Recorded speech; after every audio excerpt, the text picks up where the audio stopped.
자유한국당이 국회 보이콧을 사실상 철회하기로 했습니다. 최종 결정은 내일 아침 의원총회를 열어서 결정하기로 했습니다. 자세한 내용 김홍국 경기대 교수 그리고 박대우 한국외대 교수와 함께 알아보도록 하겠습니다. 안녕하십니까? 안녕하십니까? 지난 2일이죠. 언론 장악을 문제 삼아서 정기국회 보이콧을 선언했던 자유한국당. 하지만 열흘도 안 돼서 철회할 것으로 보입니다. 아무래도 득보다는 실이 많았다고 판단했을까요? 제가 보기에는 이제 장애투쟁을 12년 만에 이번에 하는 겁니다. 물론 당대표가 외고 그러다 보니까 예.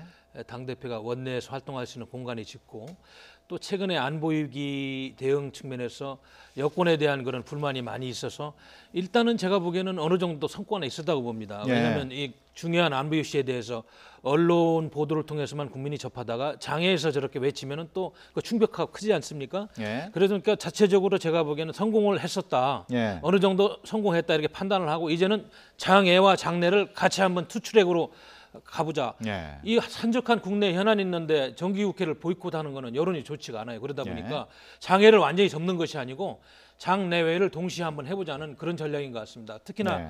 그 MBC 김장겸 사장 문제를 놓고 예. 국정조사까지 하겠다는 그런 발표를 했는데 그건 장내로 들어가서 전국국회에서 해야지 밖에서는 못하는 거 아니겠어요? 그러다 예. 보니까 장내외를 같이 할 때 효과가 더 시너지 효과가 있을 것이다. 이런 판단으로 그렇게 했다고 보여집니다. 예. 김 교수께서는 어떻게 보십니까? 네, 사실상 이번에 장외로 나갔던 보이콧이 시기적으로도 명분으로도 그리고 내용적으로도 저는 실패했다고 봅니다. 네. 왜냐하면 현재 정기국회가 열려서 여기서 사실은 제1야당으로서 여러 가지 상황들을 의정 활동을 통해서 밝힐 수 있는데 예. 사실상 그 장을 스스로 포기한 셈이 됐거든요. 그렇기 때문에 제1야당의 이 교섭단체 대표 연설도 사실은 하지 못했고요. 예. 그런 가운데 국민들이 지금 북한의 핵과 미사일 도발이 계속되고 민생의 어려움도 계속되는데 과연 장애에 나가서 무엇을 하고 있느냐 이런 비판도 많았었거든요. 예. 일부에서는 뭐 한국당 패싱 현상이다 이런 논란까지 나왔는데요. 그렇기 때문에 시기의 문제, 명분의 문제, 득실의 문제 모두 사실은 좀 어려움이 있었고요. 예. 그런 측면에서 자유한국당이 상당히 곤혹스러웠을 겁니다. 그래서 이제는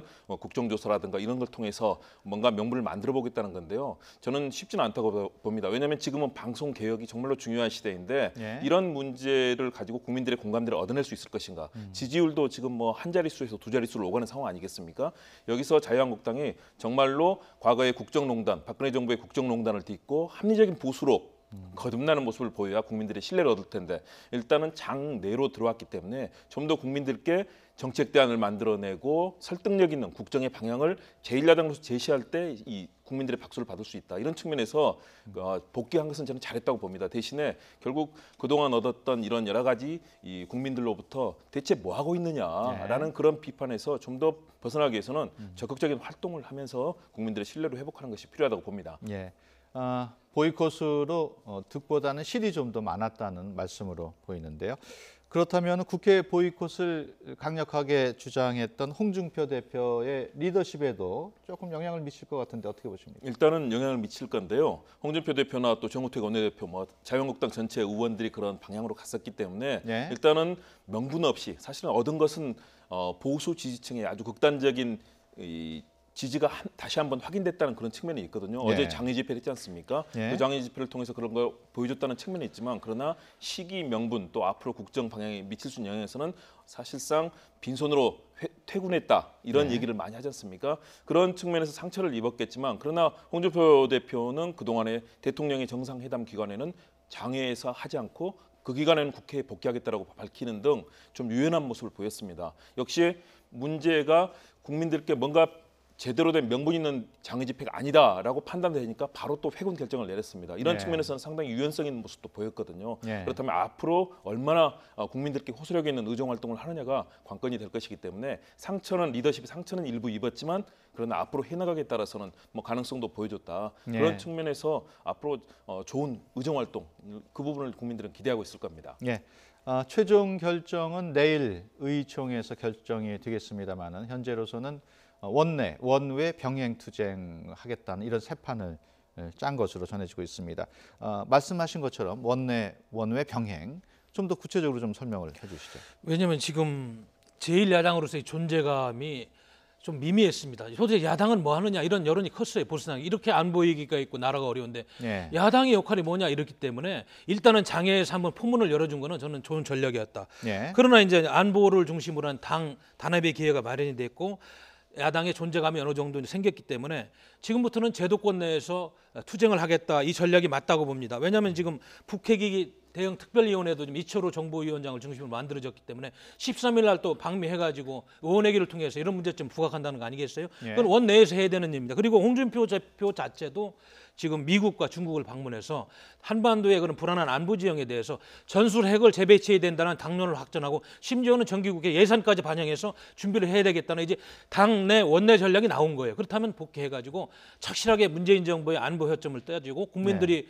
가려워하는 안보 문제의 그런 지엄한 면을 추궁을 하는 것이 맞다. 그렇게 판단했기 때문에 저는 이번에 오히려 좀 얻은 게 많지 않느냐 이런 분석을 하고 있습니다. 네. 방금 말씀하신 것처럼 그 전술핵 재배치 그리고 핵무기 개발을 위한 1,000만 명 서명 운동도 시작하기로 했습니다. 어제 홍준표 대표가 장애 집회에서 핵무장을 공식적으로 주장을 했는데요. 그래픽을 함께 보시겠습니다. 핵에는 핵으로 대응하지 않으면 우리가 살 길이 없다. 정환된다면 우리가 살기 위해서라도 파키스탄식의 핵개발 정책을 안 할 수가 없다. 이런 주장입니다. 이런 주장과는 또 반면으로 문정인 통일외교안보 특보는 이런 주장이 가능성이 낮고 또 효과도 별로 없다. 이렇게 일축을 했는데 이 양측 주장 어떻게 보십니까? 일단은 북한의 이런 도발 징후들, 핵실험이라든가 또는 미사일 도발 이런 부분에 있어서는 우리가 단호한 외교안보 의지를 보여주는 것은 굉장히 중요하다고 봅니다. 그러나 예. 핵이라는 문제는 정말 비대칭적인 무기거든요. 만일의 경우 우리가 북한에 맞서서 우리가 더불어 핵 개발에 나섰을 때는 그동안 평화를 사랑하고 민주주의를 선도하는 국가인 대한민국이 앞으로 동북아의 무기 경쟁, 군비 경쟁에 촉발하는 그 촉매제가 저희가 스스로가 될 수 있거든요. 예. 만일의 경우 북한에 맞서서 우리가 핵 개발을 하게 될 경우에는 물론 미국과 국제사회의 반발, 특히 여러 가지 핵 실험이라든가 핵을 금지하는 국제사회의 흐름과도 반대되는 거고요. 만일의 경우 우리가 그랬을 경우는 일본도 그럼 핵 무장에 나설 거고요. 그렇게 되면 중국, 일본, 동북아 전체가 군비 경쟁의 도미노 현상으로 계속 빠지게 될 겁니다. 예. 그렇기 때문에 저희는 이런 논의를 충분하게 하되 그러나 핵을 갖는 문제에 있어서는 정말로 신중하게 국민들의 총의를 모으면서 저는 해야 된다고 보고요. 예. 그런 측면에서 문정인 특보 같은 경우는 그 효율성, 그 실효성에 대해서 얘기를 했지 않습니까? 사실상 우리가 핵을 보유하고 또 전술핵 문제까지 갔을 때 과연 북한에 맞서서 똑같은 무기의 이 공포의 경쟁을 펼쳐나가는 것이 앞으로 바람직한 것이냐 그리고 예. 실효성이 있느냐 이 문제는 정말로 우리가 곰곰하게 짚어봐야 될 중요한 문제라고 보고요. 예. 이런 측면에서는 국민들의 여러 가지 최근에 흐르는 여론과 함께 더불어서 국회에서도 다양한 논의 그리고 정부에서도 신중하게 이런 문제 북한의 이런 공포에 맞서서 어떻게 하면 북한의 도발을 막되 그러나 네. 북한이 현재 대화라든가 국제사회에 나서는 면을 완전히 거부하고 있지 않습니까?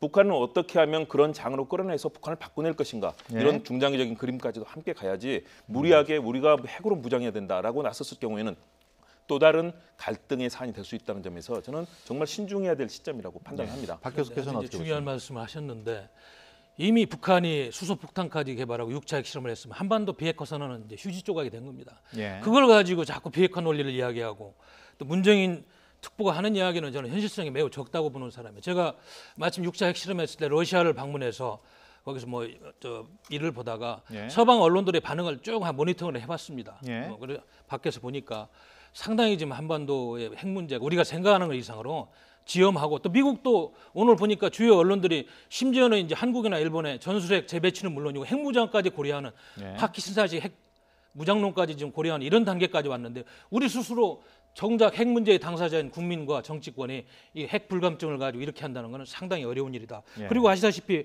핵무기 그 무장에 대한 여론조사를 4차, 5차, 6차 여론조사를 했는데요. 갤럽에서 한 걸로 알고 있는데 핵무기 보유에 대한 찬성론이 54%, 58%, 60%로 올라가고 있어요. 반대로 반대하는 사람들은 38, 34, 30으로 떨어지고 있고 네. 이런 걸 보더라도 국민들도 다는 아니지만 이제 안보 문제가 턱 밑에까지 왔구나. 현 정부의 북핵을 다루는 그런 정책이 조금 완전하지 않고 위험성이 있다. 이런 판단을 하는 국민이 많다는 겁니다. 네. 그럼 우리가 이런 거를 잘 새겨 듣고 예. 우방들과 한번 더 현실적인 대책을 마련하는 것이 맞다 이런 예. 판단입니다. 방금 말씀하신 것처럼 우리나라도 핵무기를 보유해야 한다고 찬성한다는 의견이 60%에 달하는 여론조사 결과가 나왔습니다. 지금 그래픽으로 보고 계신데요. 반대는 35%에 그쳤습니다.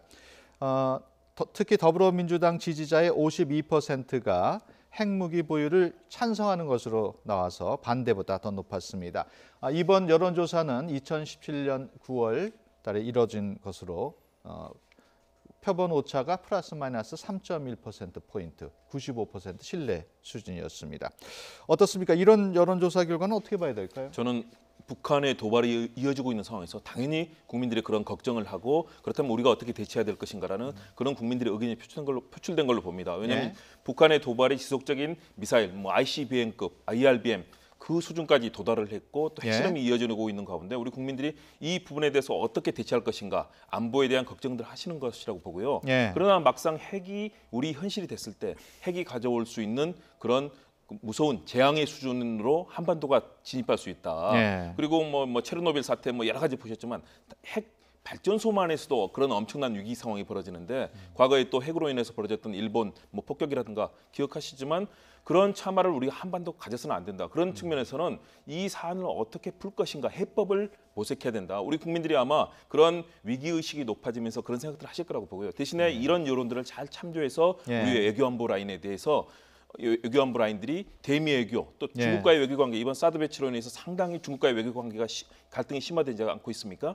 이런 측면에서 외교적인 힘들을 어떻게 발휘하고 또 유엔이라든가 이런 국제 무대에서도 북한의 그런 호전성과 또 이런 침략적인 그런 양태에 대해서 어떻게 지적하고 북한을 바꿀 것인가 근본적인 해법을 모색해야지 계속해서 북한에서 앞으로 그러면 7차 핵실험에 사드 더 배치하고 우리는 핵무장하고 끊임없는 이런 무장 도미노 현상이 일어난다면 결국은 한반도가 더 큰 위기를 맞이할 수 있다. 이런 측면에서 저는 국민들의 이런 안보에 대한 걱정을 심각하게 정책에 반영하되 신중한 접근이 필요하다는 그런 말씀을 드립니다. 네, 이번에는 그 이해운 대표 물러나는 바람에 대표 공백 사태를 맡고 있는 바른정당에 대해서 얘기를 해보겠습니다. 새로운 지도 체제 구성에 속도를 올리기 시작하면서 2선으로 물러나 있는 김무성 또 유승민 의원의 역할론이 또다시 거론이 되고 있습니다. 특히 유승민 전 의원의 역할론이 대두가 되고 있어요. 그럴 수밖에 없죠. 지금 아시다시피 내년 지방선거를 앞두고 주호영 현 원내대표 대행 체제로 가면은 통합론 쪽으로 쏠리는 당내 흐름이 좀 더 커질 것이고 그러나 이제 원외위원장을 중심으로 또 다른 세력들은 자강론을 외치는 유승민 전 대통령 후보를 좀 비대위원장으로 세워서 통합을 좀 막고 원래 이야기했던 보수 혁신, 새로운 보수에 대한 그런 노선을 다시 한번 강화해보자 이런 흐름이 지금 대치하고 있는 상황입니다. 그런데 중요한 거는 이해운 원내대표도 그렇고 그분들이 당을 나올 때 탄핵 정국에서 무릎 꿇고 정말 썩은 보수는 안 되고 새로운 보수를 이야기하는데 지금까지 새로운 보수가 뭔지 보여주지를 못했어요 국민들한테. 물론 유승민 전 대통령 후보가 한 이야기가 많이 있습니다만은 하여튼 국민들이 평가는 지지율이 많지는 않았습니다. 이런 상황에서 과연 바른정당이 바른이라는 말이 뭐예요? 똑바로 정말 제대로 한다는 거 아니겠어요? 대한민국 정치 발전을 위해서 보수 정치 발전을 위해서 할 수 있는 것이 무엇인가? 자성을 해야 되는데 대한민국 정치는 맨날 비대위 체제입니다. 비대위 체제 아니면 권한대행 체제고. 그러니까 긴박성이 안 보여 국민들이 보기에. 반은 비대위 체제인데 뭘 하겠다는 거냐. 정치인들이 말이 국민들한테 신뢰감이 없습니다. 정말로 잘할 수 있는 카드가 뭔지 지금부터라도 바른정당은 더 겸허하게 고민을 해봐야 될 것 같습니다. 지금 자유한국당과의 보수 통합론이 제기되고 있는 상황인데요. 자강이냐 통합이냐 이 부분도 매듭이 지어져야 될 것 같아요. 상당히 중요한 부분입니다. 바른정당의 의석이 20석입니다. 자유한국당이 107석에 비하면 사실은 상당히 작은 정당임에도 불구하고 현재 자유한국당은 장애 투쟁에 나서거나 아니면 박근혜 전 대통령의 국정농단에 대해서 이에 대해서 부정하지 않고 있는 상황이거든요. 그런 측면에서는 어떤 정치적 이념이나 철학 측면에서는 또 합리적이고 열려있는 보수 그리고 우리의 민생 문제를 해결하는 데 있어서는 바른정당이 상당히 중요한 보수의 가치를 제기를 하고 있습니다. 그런 측면에서 만일의 경우 지금 통합론에 급격하게 빠져든다면 의석수, 정치는 또 힘의 논리, 세력의 논리가 있기 때문에 급격하게 자유한국당이 흡수할 가능성들, 흡수 통합이 되어버리는 셈이거든요. 그런 측면에서 자유한국당과 바른정당이 서로 지금 치열한 보수 적자 경쟁을 펼치고 펼치고 있습니다. 예. 당내에서 뭐 청년학교를 만들고 20, 30대층의 지지율을 끌어올리기 위해서 노력을 하고 있는 그런 경쟁이 펼쳐지고 있는데요. 예. 그런 통합론의 측면과 더불어서 자유한국당과 다른 노선으로 바른정당이 서야 된다는 그런 당내의 자강론 목소리도 상당히 높고요. 그 흐름의 중심에는 아무래도 유승민 전 대통령 후보라든가 또는 예. 이해운 전 대표 등이 있었고요. 통합론이라든가 또는 함께해야 된다는 목소리는 아무래도 주호영 원내대표라든가 또 김무성 전 대표도 함께하지 않습니까? 예. 이런 측면에서 아무래도 당내에서는 끊임없이 통합론과 자강론의 목소리가 높을 텐데 지금 유승민 의원이 대표로 거론되는 것은 역시 함께 흡수되는 것보다는 이 바른정당이 가지고 있는 정책 철학을 꽃피워야 된다는 당내의 그런 목소리가 그래도 힘을 얻고 있는 셈이거든요. 예. 그런 측면에서 저는 앞으로도 통합론과 자강론의 목소리는 계속 나올 것이다. 대신에 바른정당이 바로 서면서 내년 지방선거와 이후의 여러 정치적 국면 속에서 제 역할을 할 수 있도록 자강론의 목소리. 그래서 아마 유승민 의원이 아무래도 당의 구심점이 돼서 역할을 할 가능성이 더 커지고 있다. 예. 이런 측면에서 끊임없는 그런 통합론과 자강론의 목소리 속에서도 바른정당의 자강론 쪽으로 좀 더 힘이 쏠리는 그런 상황이 이어질 거라고 봅니다. 예. 국민의당 상황도 한번 알아보겠습니다. 안철수 대표가 전당대회에서 당 대표로 선출된 지 벌써 보름째인데요. 그럼에도 불구하고 당 지지율은 별로 좋지가 않습니다. 그래픽을 함께 보시겠습니다. 지금 보시면은 더불어민주당 50%로 가장 높은 지지율을 받고 있습니다. 그 다음이 자유한국당 12%고요. 그다음에 국민의당은 4%에 그치고 있습니다. 바른정당 7%, 정의당 5%에 비교하면은 꼴찌를 면치 못하고 있는 상황입니다. 이게 9월 5일부터 7일 사이에 실시된 여론조사 1,004명을 대상으로 실시된 내용입니다. 어떻게 봐야 됩니까? 이런 여론조사 결과? 그래서 안철수 당대표가 지금 15일째 취임 이후에 이제 뭐 광주 전남 다녀왔더구만요. 4박 5일 동안. 왜냐하면 거기에 지지층이 더불어민주당과 많이 겹치고 앞으로 또 전략 지역이다 보니까. 네. 그런데 왜 당 지지율이 다시 9월 1일자 7%에서 어제 8일자인가 보니까 5개 정당도에서 꼴찌인 4%까지 떨어졌느냐. 네. 이건 심각한 문제입니다. 40석의 제3의 원내정당이 4%까지 떨어진 이유를 알아야 될 거예요.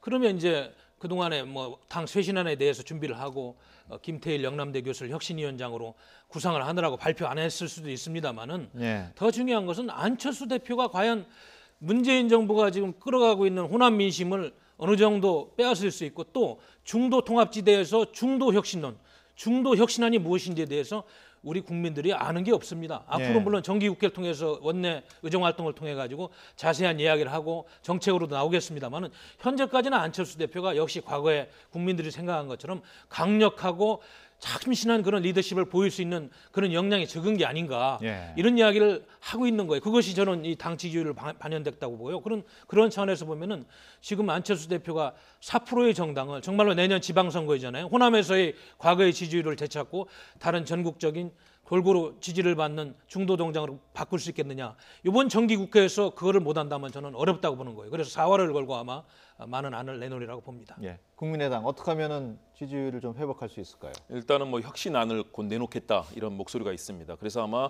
국민의당이 앞으로 어떤 역할을 할 것인가 그리고 정기국회에서 해야 될 역할들에 대해서 의원들이 정말로 국정감사라든가 새로운 자료들을 내놓기 위해서 아마 굉장히 고심을 하고 있는 것으로 보이는데요. 예. 그러나 일정한 한계는 있다고 봅니다. 특히 안철수 대표가 지난 대통령 선거와 이번 대표 선출 과정에서 많은 TV 토론을 했습니다. 그 과정에서 안철수 대표가 가지고 있던 새 정치는 어떤 것인지 그리고 앞으로의 국민의당이 보여줄 대한민국 국정의 미래 혁신의 비전은 무엇인지에 대해서 국민들이 어느 정도 이제는 감을 잡긴 잡았는데요. 그것이 네. 과연 국민들의 마음에 드는 아니었느냐. 이 부분에서 저는 호소력을 갖는 데는 상당한 어려움을 겪고 있다고 보고요. 네. 그런 측면에서 안철수 대표가 당 대표에 취임했음에도 불구하고 컨벤션 효과가 전혀 나타나지 않고 있습니다. 과거 같으면 최소한 2배 이상의 그런 지지율 증가가 나타나야 되는데요. 네. 지금은 마지막 꼴찌 수준에 머무르고 있지 않습니까?